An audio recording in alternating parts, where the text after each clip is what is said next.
Chinmayi. Today I'm going to be taking you through my South Korea, my Seoul trip, which lasted about 10 days. So let me take you right in. Let me take you, no, running. அவ அப்படிலாம் பார்த்தீங்கன்னா பண்ணுவா இதெல்லாம் நீ ப்ளூப்பரில் தூக்கி போடுவேன். See, I'm not a great cinematographer. I am not also good with this vlogging business. So I shot a lot of it on my phone and then on my GoPro. Some of these visuals might be shaky because I'm just learning the grip of it. One of the first things that I learned when I noticed in South Korea, in Seoul, was everybody was on time, on dot. When people said that they would meet me at 9 a.m., they met me at 8:58. They would arrive and be there at 8:58, and at 9, after all the pleasantries, hello, how are you doing, we actually start work at 9 a.m. So that was one of the first things that I noticed. The second thing, it's actually pretty easy even if you do not speak Korean. It's very easy to get around as a tourist. The first thing that you need to do is download Naver Maps. I'm going to be leaving the link for it down below. Google Maps doesn't work well in Korea.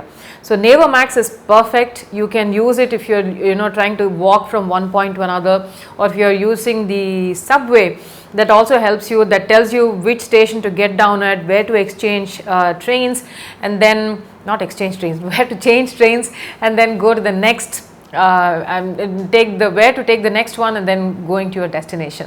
I found Naver Maps to be one of my best friend actually, and I also I think you could actually, as long as cabs are concerned, you could actually use a local taxi app, but I didn't use it because I saw that after a point it was kind of pointless because they couldn't speak much English and I couldn't speak Korean. So each time I would go to people who I think could speak in English, and I would ask them to speak to someone else in Korean. So this is how I went about doing that.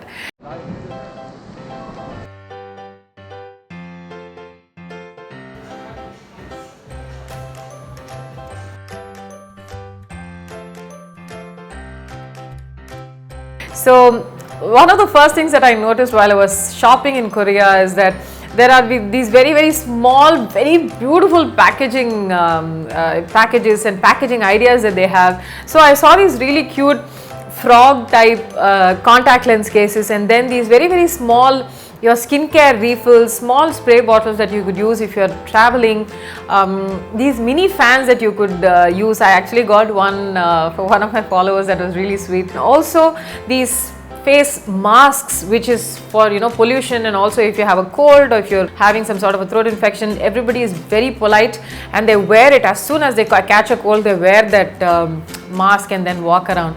So that was one of the first things that I noticed when I stepped into a store.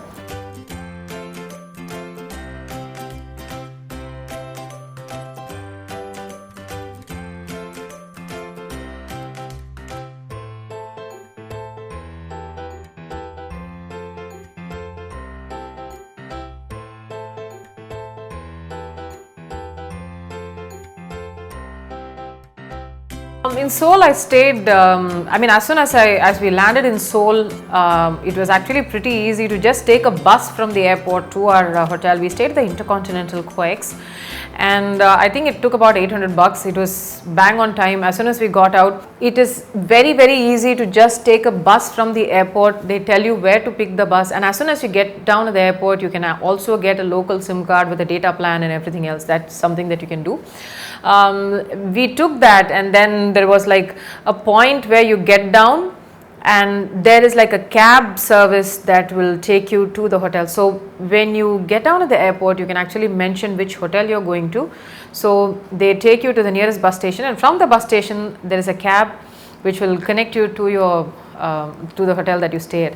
So that was a beautiful experience for me, and thereafter the hotel that I stayed in had this brilliant library, which I think is one of I was told it is one of the biggest in the world. I think it was such a beautiful library, and it was so lovely to see books stacked ceiling to basement, and I just realized there was so much that we could do as a country. And Seoul, which is which is the capital. It's still, that is Korea is also a developing nation. They actually got their independence much later. Much later after India got its independence, and I see how much they have developed and how much they actually love their country, their culture, and how they showcase it so beautifully to people. As soon as I saw the library, I was reminded of our Anna library here in Chennai and saw how the possibilities of how it could have been and how it is right now. It pained me a little bit, but it's nice to see so many books stacked in several languages as well.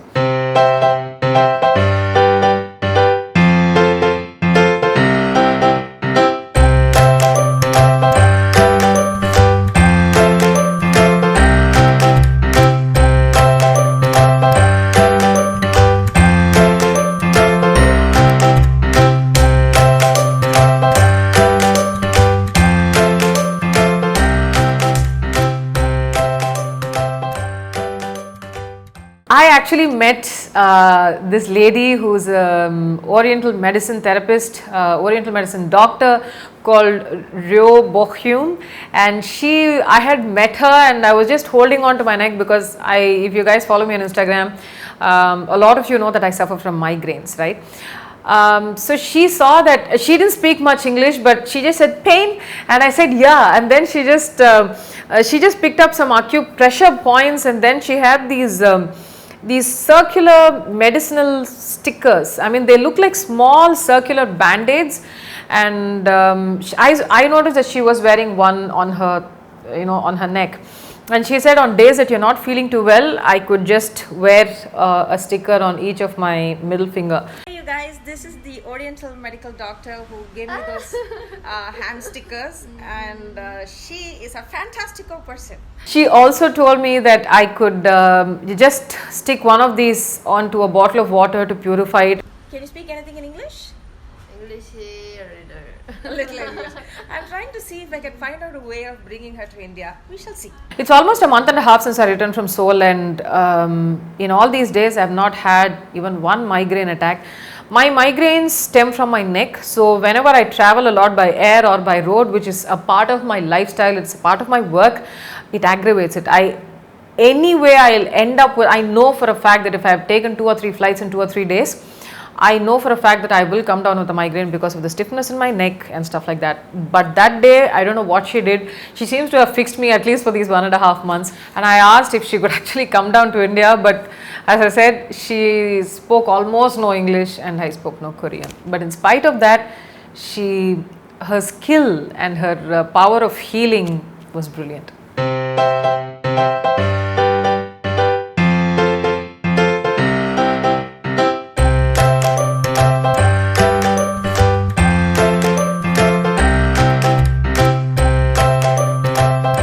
Some googling before I went into Seoul, like any other tourist would, and I realized there is a very famous acupuncture clinic in this area called Itaewon, and I thankfully had an oppa who helped me. That I met him in Seoul.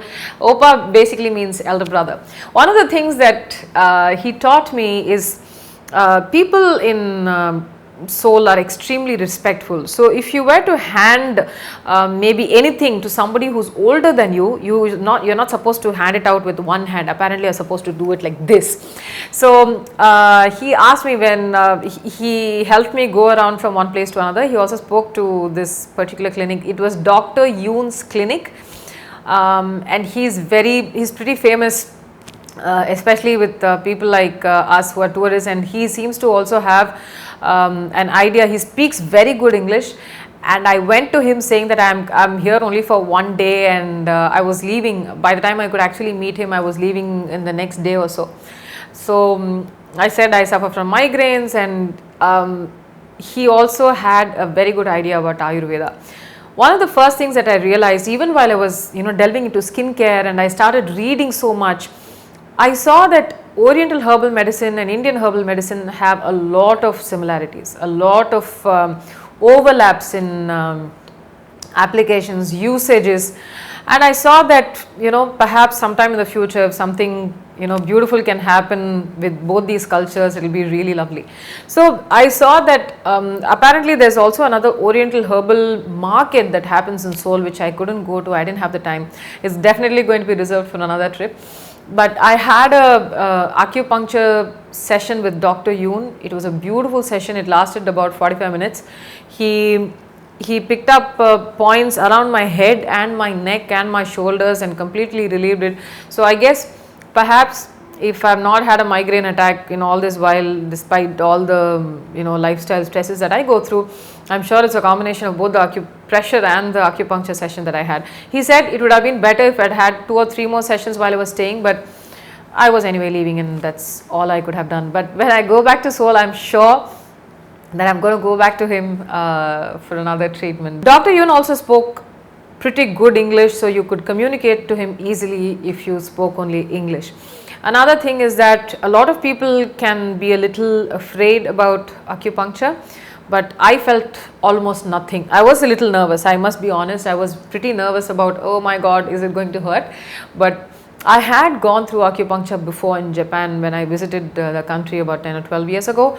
At that time I was going through a lower back issue, and that acupuncture session relieved me pretty much at that point in time. And now I really wish Dr. Yoon and Ms. Bohyun could actually come down to India, to Chennai, and just be a phone call away so that I could go to them anytime. But well, it's not going to happen that soon. Maybe someday I'll just probably bring them both here to Chennai or India, and then maybe have a private session with a few people. That would be fun. Perhaps, fingers crossed. I don't even know if this is even possible, but I'm just generally talking about it.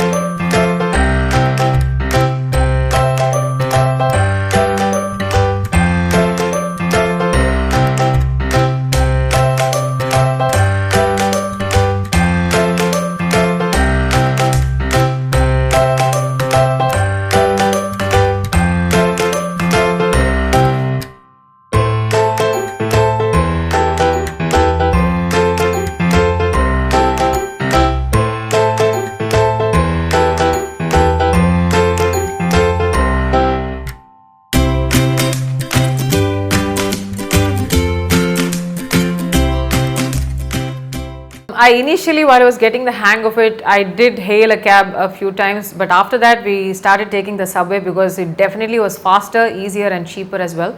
As I told you at the beginning of this video, you should download the Naver app if you're going to Seoul, and that helps you.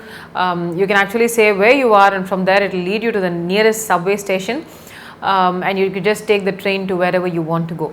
Another very easy way of asking for directions or giving directions to somebody in Seoul is to ask where the closest subway station to that location is, wherever you want to go.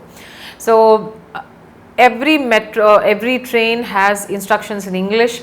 It will tell you that the station that is going to come, if it says that the train is going to arrive at 9:37, it does arrive at 9:37. So don't even plan on being late. One of the things that I noticed in the subway stations is that people queued up even to get on escalators, and there was a clear line of demarcation. On every escalator, it is a general universal rule. The right side is for people standing, the left side is for people walking, or climbing up. And I noticed that even though the left side was completely empty, people maintained discipline, people maintained queues, and people stayed to their side. Whether it was a lane on just something as simple as an elevator, you could actually get a subway ticket from a vending machine, and the only downside there is that you need to feed it cash. It doesn't accept cards, so you need to feed it cash, and you like any other metro, it will start deducting money based on the trip. And one of the first things that I noticed as soon as I got down in any of the subway stations is that the entire subway station, that underground metro station, is a mega shopping mall.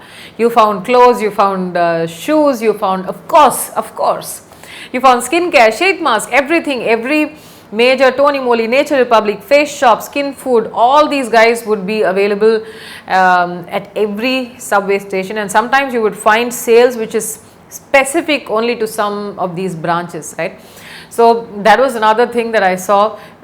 One of the things that I found was a little bit of a downside is that even if you wanted to buy some clothes, most of these smaller stores did not have a trial room. Unless and until you're pretty sure what fits you perfectly, you may not be very comfortable, but I saw that the clothes were beautiful, the fits were great. So I had been to another city in Korea, and while I was returning to Seoul from there, I saw these vast expanse of rice fields, and some of these rice fields actually had a lot of solar panels as well.